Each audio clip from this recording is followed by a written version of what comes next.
ಗೃಹ ಜ್ಯೋತಿನಲ್ಲಿ ಪುಕ್ಕಟೆ ಕೊಡಲಿಕ್ಕೆ ಕಷ್ಟ ಆಗ್ತದೆ.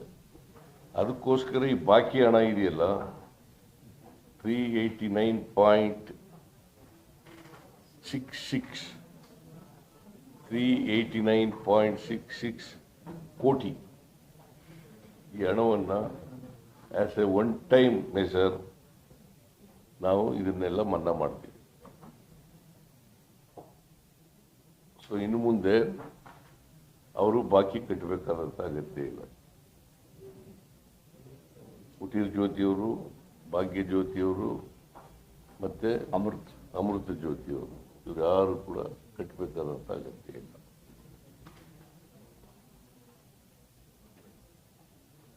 ಆಮೇಲೆ ಈ ಸ್ಕೂಲು ಮತ್ತು ಕಾಲೇಜು, ಕಾಲೇಜುಗಳಿಲ್ಲ, ಸರ್ಕಾರಿ ಪ್ರಾಥಮಿಕ ಶಾಲೆಗಳು,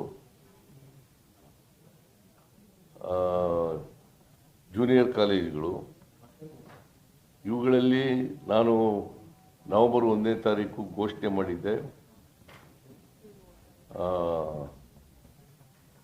ಅಲ್ಲಿ ಅದಕ್ಕೆ ಸಪ್ಲೈ ಮಾಡ್ತಕ್ಕಂಥ ಪವರ್ ಚಾರ್ಜಸ್ಸು ಮತ್ತು ನೀರಿನ ಚಾರ್ಜಸ್ಸು ಇವೆರಡನ್ನೂ ಕೂಡ ಸರ್ಕಾರನೇ ಭರಿಸ್ತದೆ ಅಂತ ಹೇಳಿದ್ದೆ. ಅದು ಮುಂದುವರಿತದೆ.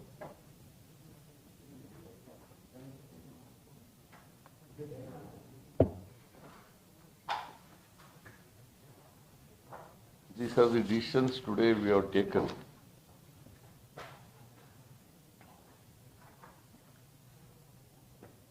In the review meeting of the Energy Department. ಈಗ ಮಳೆ ಕೊರತೆ ಇರುವ ಹಿನ್ನೆಲೆಯಲ್ಲಿ ಮುಂದೆ ಏನಾದರೂ ಅಭಾವ ಆಗುವಂತ ಆತಂಕ ಏನಾದ್ರು ಇದೆಯಾ? ಅಲ್ಲ, ಅದೆಲ್ಲ ಲೆಕ್ಕ ಹಾಕಿ ಮಾಡಿದ್ದೀವಿ. ಇನ್ಮೇಲೆ ಮಳೆ ಬರೋಲ್ಲ ಅಂತ ಲೆಕ್ಕ ಹಾಕಿ ಜುಲೈವರೆಗೂ ಇಲ್ಲ ಲೆಕ್ಕ ಹಾಕಿ ಮಾಡಿದ್ವಿ. ಮುಂದಿನ ಮುಂಗಾರುವರೆಗೆ ಲೆಕ್ಕ ಹಾಕಿ ಮಾಡಿದ್ವಿ. ಮಳೆ ಬಂದರೆ ಭಾಳ ಸಂತೋಷ. We want rain. ಒಂದು ವೇಳೆ ಬರಲಿಲ್ಲ ಅಂತಂದರೆ ಮಳೆ ಬರದೇವರು ಕೂಡ ಜುಲೈ ಎಂಡವರೆಗೆ ಲೆಕ್ಕ ಹಾಕಿ ಮಾಡಿದ್ವಿ. ಈಗ ಟೋಟಲ್ ಖರೀದಿಯಿಂದ, ವಿದ್ಯುತ್ ಖರೀದಿಯಿಂದ ಟೋಟಲ್ ಹೆಚ್ಚುವರಿ ಕಾಸ್ಟ್ ಎಷ್ಟಾಗುತ್ತೆ? ಬಜೆಟ್ ಅಲೋಕೇಶನ್ ಇಂದ ಜಾಸ್ತಿ ಹೆಚ್ಚುವರಿ ಎಷ್ಟಾಗುತ್ತೆ? ಇಟ್ ಆಲ್ ಡಿಪೆಂಡ್ ಅಪಾನ್ ಎಷ್ಟು ಕೊಂಡ್ಕೊತೀವಿ ಅದರ ಮೇಲೆ, ಎಷ್ಟು ಮೆಗಾವ್ಯಾಟ್ ಕೊಂಡ್ಕೊತೀವಿ ಅದರ ಮೇಲೆ ಇದೆ. ನಾವು ಥರ್ಮಲ್ನ ಜಾಸ್ತಿ ಮಾಡಿದ್ದೀವಿ. ಈಗ ಯುಪಿ ಮತ್ತು ಪಂಜಾಬಿಂದ ಇದು ಮಾಡ್ತಾರೆ. 70% ಆಫ್ ದಿ ಇನ್ಸ್ಟಾಲ್ಡ್ ಕೆಪಾಸಿಟಿಗೆ ಥರ್ಮಲ್ ಉತ್ಪಾದನೆ ಮಾಡ್ತಾ ಇದ್ದಾರೆ. ಸೊ ಅದರಿಂದ ಸುಮಾರು ನಾನು ಹಿಂದೆ ಹೇಳಿದ್ನಲ್ಲ,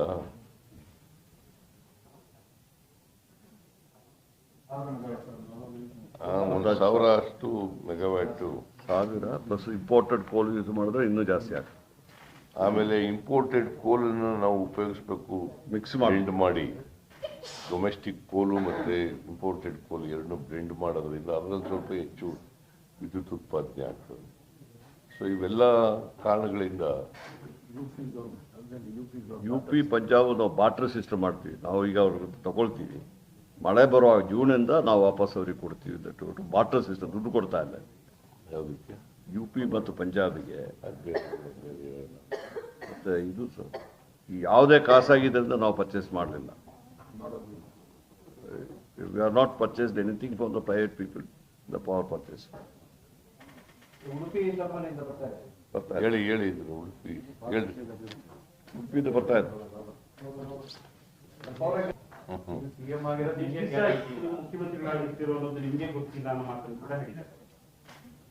ರಾಜಕೀಯ ಭಾಷಣ, ಎಲೆಕ್ಷನ್ ಭಾಷಣ, ರಾಜಕೀಯ ಭಾಷಣ, ಫುಲ್ ಆಫ್ ಲೈಸ್, ಆರೋಪಗಳು ಮಾಡೋದು, ರಾಜಕೀಯ ಆರೋಪಗಳನ್ನು ಮಾಡೋದು. Totally 24 it's A bundle of lies. ಎಷ್ಟು ಕಾಸ್ಟ್ ಆಫ್ ಪವರ್?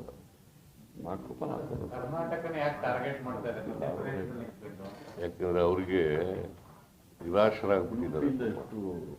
48 ಬಾರಿ ಬಂದ್ರಲ್ಲ ಪ್ರಧಾನಮಂತ್ರಿ, ಅವ್ರು ಓದೋದ್ ಕಡೆ ಎಲ್ಲ ಸೋತ್ಬಿಟ್ಟಿದಾರಲ್ಲ.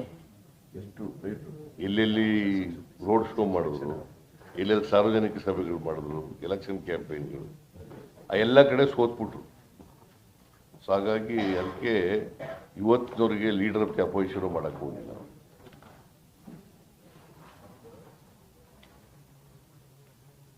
ಲೀಡರ್ ಆಫ್ ದಿ ಅಪೋಸಿಷನ್ ಮಾಡಿದಾರ ಇವತ್ತಿನವ್ರಿಗೆ?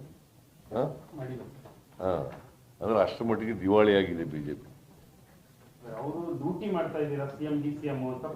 ಹಿಂದಿನ ಸರ್ಕಾರ ಡ್ಯೂಟಿ ಹೊಡಿತಾ ಇದ್ದಾರೆ ಅಂತ 40% ಅಂತ ಯಾರು ಹೇಳಿದವರು? ಯಾವ ಸರ್ಕಾರ ಇತ್ತು ಅದು? ಯಾವುದ್ರಿ ಆಗ ನರೇಂದ್ರ ಮೋದಿ ಅವರು ಪಕ್ಷನ ಸರ್ಕಾರನ ಇತ್ತಲ್ಲ, ನಮ್ಗೆ ಹೇಳಿದ್ರು ಹಂಗೆ. ನಾವು ಅದಕ್ಕೆ ಎಲ್ಲ ಎಂಕ್ವೈರಿ ಮಾಡಿಸ್ತಾ ಇದ್ದೀವಿ. 40% ಕಮಿಷನ್ ಸರ್ಕಾರ ಅಂತ ಹೇಳಿದವ್ರು ಯಾರ ಕಾಲದಲ್ಲಪ್ಪ? ಅವರ ಅವಧಿಯಲ್ಲಿ ಇದ್ದಾಗ ಆರೋಪ ಮಾಡಿದ್ರು. ಆಗ ಯಾವ ಸರ್ಕಾರ ಇತ್ತು? ಬಿಜೆಪಿ. ಮತ್ತೆ ಅದನ್ನ ಹೇಳೋದಕ್ಕೆ ಬೇಕಲ್ವಾ? ಅದನ್ನ ನರೇಂದ್ರ ಮೋದಿ ಅವರು ಈ ದೇಶದ ಪ್ರಧಾನಮಂತ್ರಿಯಾಗಿ ಅದನ್ನ ಹೇಳ್ಬೇಕಲ್ವಾ? ಅವ್ರಿಗೇನಾದ್ರು ದಾಖಲಾತಿ ಇದ್ರೆ ಹೇಳಿ. ಸುಮ್ಮನೆ ಒಬ್ಬ ಪ್ರಧಾನಮಂತ್ರಿಯಾಗಿ ಇದ್ಕೊಂಡು ಸುಳ್ಳುಗಳೆಲ್ಲ ಹೇಳಕ್ ಹೋಗ್ಬಾರ್ದು, ಮತ್ತೆ ಲಘುವಾಗಿ ಮಾತಾಡಬಾರ್ದು. ಏನಾದ್ರು ಇದ್ರೆ ದಾಖಲಾತಿಗಳಿದ್ರೆ ಅವ್ರಿಗೆ IB ಇದೆ, ರಾ ಇದೆ, CBI ಇಂಟೆಲಿಜೆನ್ಸ್ ಇದೆ, CBI ಇದೆ, ಎಲ್ಲ ಹೇಳಿ.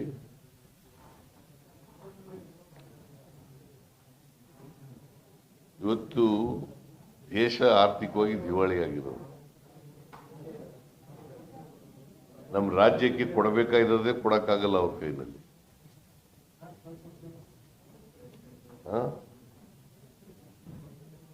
ಕರ್ನಾಟಕದ ಬಗ್ಗೆ ಮಲ್ತಾಯಿ ಧೋರಣೆ ಅನುಸರಿಸ್ತಾ ಇದ್ದಾರೆ.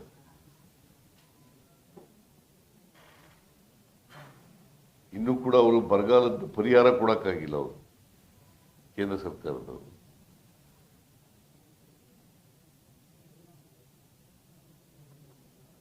ಐದು ಗ್ಯಾರಂಟಿಗಳನ್ನ ಜಾರಿ ಮಾಡಕ್ ಸಾಧ್ಯನೇ ಇಲ್ಲ ಅಂತ ಹೇಳಿದ್ರು ಪ್ರಧಾನಮಂತ್ರಿಗಳು. ಈಗ ಜಾರಿ ಮಾಡಿಲ್ಲ ನಾವು.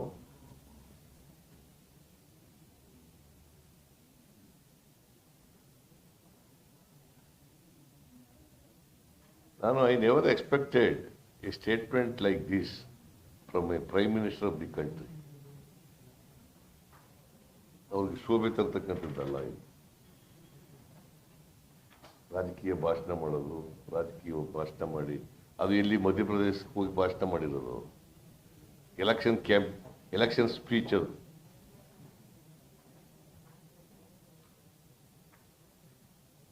ಸರ್, UPC ನಾವು 24.14 ಮಿಲಿಯನ್ ಯೂನಿಟ್ಸ್ ಪರ್ಚೇಸ್ ಮಾಡ್ತಾ ಇದ್ವಿ. 6.5 rupees per unit. Million unit, not megawatt ಅಲ್ಲ. ಮೆಗಾವಾಟ್ ಅಲ್ಲ, ಅದೇ ಕನ್ಫ್ಯೂಷನ್. ಎರಡು ಆ ಕಡೆ ಅದಕ್ಕೆ ಒಂದು ಹೇಳಿ, ಯಾವ್ದಾದ್ರು ಒಂದು ಹೇಳಿ. ಮೆಗಾವಾಟ್ ಬರ್ತದೆ.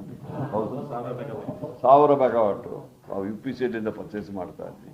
6.5 rupees. ಅದು KERC ಅವರು ಫಿಕ್ಸ್ ಮಾಡೋದಲ್ಲ, ಅವರು ರೇಟ್ ಫಿಕ್ಸ್ ಮಾಡೋದು, ಅದ್ರ ಪ್ರಕಾರ UPC ತಗೋತಾರೆ.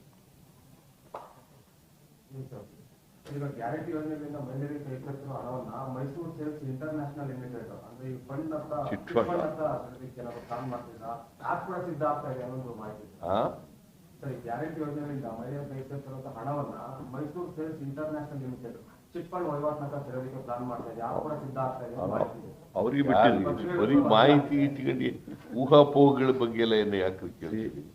ಈ ಮಹಿಳೆಯರಿಗೆ ನಾವು 2,000 ರೂಪಾಯಿ ದುಡ್ಡು ಕೊಡ್ತೀವಿ, ಅದನ್ನ ಸರ್ಕಾರದವರು ಒಂದು ಚಿಟ್ ಫಂಡ್ ತರ ಇಲ್ಲ, ಚಿಟ್ ಫಂಡ್ ಇನ್ವೆಸ್ಟ್ ಮಾಡಕ್ಕೆ ಏನಾದ್ರು ಇಲ್ಲ. ಚಿಟ್ ಫಂಡಿಗೆ ಇನ್ವೆಸ್ಟ್ ಮಾಡೋದು ಅವ್ರಿಗೆ ಬಿಟ್ಟಿದ್ದು. ಅವ್ರು ಚಿಟ್ ಫಂಡ್ ಅಲ್ಲಿ ಇನ್ವೆಸ್ಟ್ ಮಾಡೋದು. ಇಲ್ಲಪ್ಪ, ನಾವ್ ಯಾಕೆ ಅದು ಕೊಡ್ತೀವ್ರಿ, ಸ್ಟೇಟ್ಮೆಂಟ್ ಮೂಲಕ ಅವ್ರಿಗೆ ದುಡ್ಡು ಕಳಿಸ್ತೀವಿ. ಅವ್ರಿಗೆ ಬಿಟ್ಟಿದ್ದು, ಅದು ಏನ್ ಮಾಡ್ಬೇಕು ಅದು ನಮ್ ಅವ್ರ ಬಾಯಿನಲ್ಲಿ ಹೇಳಿದ್ರೆ ನಮ್ಮ ಬಾಯಿನಲ್ಲಿ ಯಾಕೆ ಕೇಳ್ಸಕ್ಕೆ? We don't have any planning. ಅವ್ರಿಗೆ DBT ಮೂಲಕ ದುಡ್ಡು ಕೊಡ್ತಾ ಇದ್ದೀವಿ. It will be continue. ಅವ್ರು ಏನ್ ಬೇಕಾದ್ರೆ ಮಾಡ್ತಾರೆ. ಆಯ್ತದ? ಗಣಿ ಇಲಾಖೆ ಅಧಿಕಾರಿ ಒಬ್ರು ವರದಿ ತರಿಸ್ಕೊಂಡಿದ್ದೀವಿ. ವರದಿ ಚರ್ಚೆ ಮಾಡಿದ್ದೀನಿ. ಅಕ್ಯೂಸ್ಡ್ ಪರ್ಸನ್ ಒಬ್ಬ ಸಿಕ್ಕಿದ್ದಾನೆ. ಅವನು ಡ್ರೈವರ್ ಆಗಿದ್ದವನು ಅಲ್ಲಿ, ಆ ಯಮ್ಮನಿಗೆ ಡ್ರೈವರ್ ಆಗಿದ್ದವನು, ಗೌರ್ಮೆಂಟ್ ಸರ್ವೆಂಟು. ಅವನು ಇತ್ತೀಚೆಗೆ ಯಮ್ಮನ ಬೇಡ ಅಂತ ಏನೋ ಹೇಳ್ಬಿಟ್ಟಿದ್ರಂತೆ. ತೆಗೆದಾಕಿರೋದು ಏನೋ ಮಾಡಿರ್ಬೇಕು. ಅದು ಅದು ರಿಪೋರ್ಟ್ ಇದೆ, ಅದು ಇನ್ನೂ ಇನ್ವೆಸ್ಟಿಗೇಷನ್ ಇಸ್ ಗೋಯಿಂಗ್ ಆನ್. ಅವನು ಸಿಕ್ಕಿದ ನಿನ್ನೆ ಕರ್ಕೊಂಡ್ಬಂದಿದ್ದಾರೆ. ಅವನು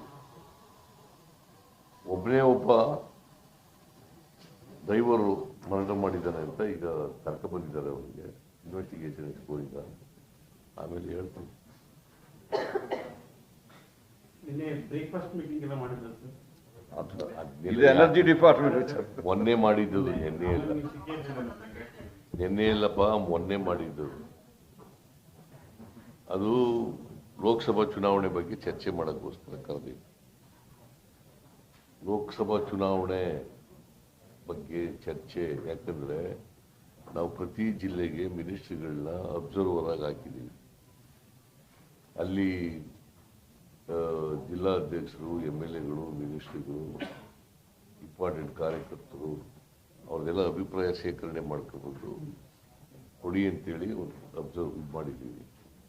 ಅದು ಚರ್ಚೆ ಮಾಡೋದು. ಬರಗಾಲಕ್ಕೆ ಮಿನಿಸ್ಟ್ರಿಗಳು, ಬರಗಾಲಕ್ಕೆ ಡಿಸ್ಟ್ರಿಕ್ಟ್ಗೆ ಹೋಗ್ಬೇಕು. ಆಮೇಲೆ ಬರಗಾಲದ ಬಗ್ಗೆ ಚರ್ಚೆ ಮಾಡಿ ಎಲ್ಲ ತಾಲೂಕುಗಳಿಗೆ ಹೋಗಿ ರಿಪೋರ್ಟ್ ಕೊಡಿ ಬರ್ದಿದ್ದೀನಿ ನಾವು. ನೀವು ಕುಮಾರಸ್ವಾಮಿ ರೈತ ಯಾತ್ರೆಗೆ ಒಂದು ಟ್ವಿಟ್ ಮಾಡಿದ್ರಿ, ಅದಕ್ಕೆ ಅವರು ಮತ್ತೆ ಟ್ವಿಟ್ ಮಾಡಿದ್ದಾರೆ, ನಾನು ಪ್ರಧಾನಿಗಳಿಗೆ ವರದಿ ಕೊಡ್ತೀನಿ, CM ಆದರೂ ಪ್ರಧಾನಿ ಕಚೇರಿಗೆ ಹೋಗಿ ಮನವಿ ಕೊಡ್ಲಿ, ಬರ ಪರಿಹಾರ ತಗೊಂಡ್ಬರ್ಲಿ ಅಂತ. ಈಗಾಗಲೇ ನಾವು ಕೊಟ್ಟಿದ್ದೀವಿ ರೀ ಬರ ಪರಿಹಾರ ಮನವಿ ಮೆಮೊರಾಂಡಮ್ ಕೊಟ್ಟಾಯ್ತು. ಆಲೆ ಗೊತ್ತಾಯ್ತಾ? ಮೆಮೊರಾಂಡಮ್ ಎಲ್ಲ ಕೊಟ್ಟಿದ್ದೀವಿ. ಪಾಪ ಈಗ BJP ಜೊತೆ ಸೇರ್ಕೊಂಡು ಲೋಕಸಭೆ ಚುನಾವಣೆಗೆ ಹೋಗ್ತೀನಿ ಅಂತಾರಲ್ಲ, ಇವ್ರ ಮಾತು ಕೇಳ್ತಾರೆ. ಈಗ ಅವ್ರು ಹೇಳಿ ದುಡ್ಡು ರಾಜ್ಯ ಸರ್ಕಾರಕ್ಕೆ ಬಿಡುಗಡೆ ಮಾಡಿಸ್ಲಿ. ನಾನು ನಿನ್ನೆ ಹೇಳಿದ್ದೀನಿ, ಅವರು ಮನವಿ ಮಾಡ್ಲಪ್ಪ ಎಂತಿದ್ರು, ಸಾಂತ್ವನ ಎಂತಿದ್ರು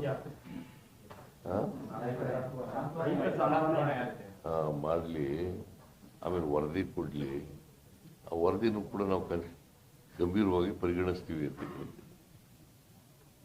ಮಾಡಲಿ. ಪಾಪ ಸಂತೋಷ, ರೈತರ ಪರವಾಗಿ ಮಾತಾಡೋದು. ಹಾಗೇನೆ ಪ್ರಧಾನಮಂತ್ರಿಗಳ ಹತ್ರಕ್ಕೆ ಹೋಗಿ, ಅಮಿತ್ ಶಾ ಅವ್ರ ಹತ್ರಕ್ಕೆ ಹೋಗಿ ದುಡ್ಡು ಬಿಡುಗಡೆ ಮಾಡಿಸ್ತೀವಿ ರಾಜ್ಯಕ್ಕೆ.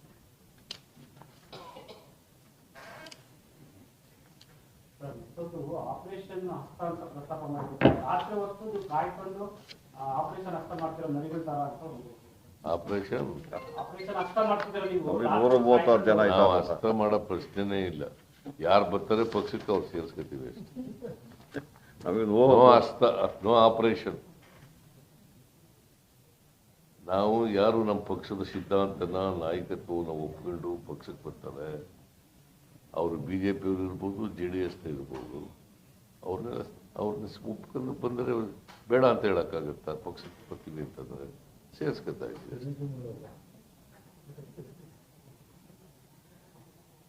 ಎಷ್ಟು ಜನ ಬರ್ತಾರೆ ಸರ್ BJP JDS? ಬಹಳ ಜನ ಬರ್ತಾರೆ. MLAಗಳು ಬರ್ತಾರೆ, ವರ್ಕರ್ಸು ಬರ್ತಾರೆ, ex-MLAಗಳು, MLAಗಳು ಎಲ್ಲ ಬರ್ತಾರೆ. ಬ್ರೇಕ್ಫಾಸ್ಟ್ ಮೀಟಿಂಗ್ ಆಗಿದೆ, ಅದಕ್ಕೆ ಮೊನ್ನೆ ಬ್ರೇಕ್ಫಾಸ್ಟ್ ಮೀಟಿಂಗ್ ಆಗಿದೆ, ಅದ್ರ ಸಲುವಾಗಿ ಇಲ್ಲ, ಅದ್ರ ಬಗ್ಗೆ ಚರ್ಚೆನೆ ಮಾಡಿಲ್ಲ. ಬರೀ ಲೋಕಸಭಾ ಚುನಾವಣೆ ಬಗ್ಗೆ, ಬರಗಾಲದ ಬಗ್ಗೆ, ಮತ್ತೆ ಅಬ್ಸರ್ವರ್ಸ್ ಕಳಿಸಿದ್ವಲ್ಲ, ಅದು ಏನಾಗಿದೆ ಅಂತ ಅದ್ರ ಬಗ್ಗೆ ಚರ್ಚೆ ಮಾಡಿದ್ವಿ. ಸಚಿವರಿಗೆ ಟಾಸ್ಕ್ ಕೊಟ್ಟಿದ್ದೀರಾ MP ಚುನಾವಣೆ ಸಂಬಂಧ? ಸಚಿವರಿಗೆ MP ಚುನಾವಣೆ ಸಂಬಂಧ ಟಾಸ್ಕ್ ಏನಾದ್ರು ಕೊಟ್ಟಿದ್ದೀರಾ? ಇದ್ದೇ ಇರ್ತದಲ್ಲ, ಡಿಸ್ಟ್ರಿಕ್ಟ್ ಇನ್ಚಾರ್ಜ್ ಮಿನಿಸ್ಟ್ರಿಗಳು, MLAಗಳು ಎಲ್ಲ ಕೆಲಸಕ್ಕೆ ಬರ್ಬೇಕು ಅಂತ ಹೇಳಿದ್ದೀವಿ. ಯಾರನ್ನ ಅಭ್ಯರ್ಥಿ ಮಾಡ್ತೀವಿ ಅವ್ರನ್ನ ಕೆಲಸಕ್ಕೆ ಬರೋ ಜವಾಬ್ದಾರಿ ಕೂಡ ಇರ್ತದೆ. ಹಾಲಿ MLAಗಳೇ ಬರ್ತಾರೆ ಈ ಬದಿಗೆ? ಹಾಲಿ MLAಗಳೇ ಬೇರೆ ಪಕ್ಷದವರು ತಮ್ಮ ಪಕ್ಷಕ್ಕೆ ಬರ್ತಾರ? ಹಾಲಿ ಈಗಿರುವಂತ ಸಿಟ್ಟಿಂಗ್ MLAಗಳು ಬರ್ತಾರೆ, ex-MLAಗಳು ಬರ್ತಾರೆ, ವರ್ಕರ್ಸು ಬರ್ತಾರೆ, ಲೀಡರ್ಗಳು ಎಲ್ಲ ಬರ್ತಾರೆ. ಚಾಮರಾಜನಗರ ಎತ್ನಾಳು ಸ್ಟೇಟ್ಮೆಂಟ್ ಕೊಟ್ಟಿದ್ದಾರೆ ಇಂಟರ್ನ್ಯಾಷನಲ್ ಒಬ್ಬರು ಸ್ಟೇಟ್ಮೆಂಟಿಗೆ ಸರ್ ಚಾಮರಾಜನಗರದಲ್ಲಿ ಎತ್ನಾಳು ಸ್ಟೇಟ್ಮೆಂಟ್ ಕೊಟ್ಟಿದ್ದಾರೆ ಸರ್ ಇಂಟರ್ನ್ಯಾಷನಲ್ ಮುಂಚೆ ಅಥವಾ ಇಂಟರ್ನ್ಯಾಷನಲ್ ಆದ್ಮೇಲೆ ಸಿಎಂ ಬದಲಾವಣೆ ಫಿಕ್ಸ್ ಅಂತ ಹೇಳ್ತಾರೆ. ಅವ್ರಿಗೆ ಯಾಕೆ ನಮ್ಮ ಪಾರ್ಟಿ ಅಲ್ಲ, ಏನು ನಮ್ಮ ಪಾರ್ಟಿ ಬಗ್ಗೆ ಯಾಕೆ ಮಾತಾಡ್ತಾರೋ? ಅವ್ರ ಪಾರ್ಟಿಯಲ್ಲಿ ಒಂದು ಅಪೋಸಿಷನ್ ಲೀಡರ್ ನಮ್ಮ ಹೈಕಮಾಂಡ್ ಇದೆ, ಅವ್ರು ತೀರ್ಮಾನ ಮಾಡೋದನ್ನ ಇವ್ರು ಯಾರು ಹೇಳಕ್ಕೆ? ಇವನು ಯಾರು?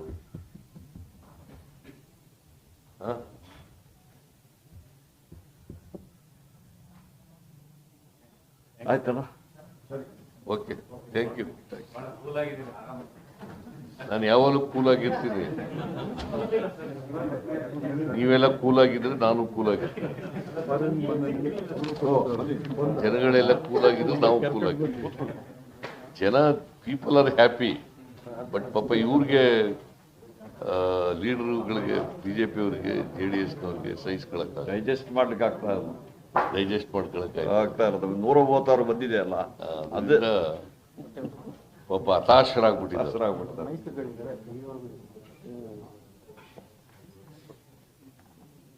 ತೆಗೆದುಬಿಡಿ. ಮೈಕೆ ತೆಗಿರಪ್ಪ.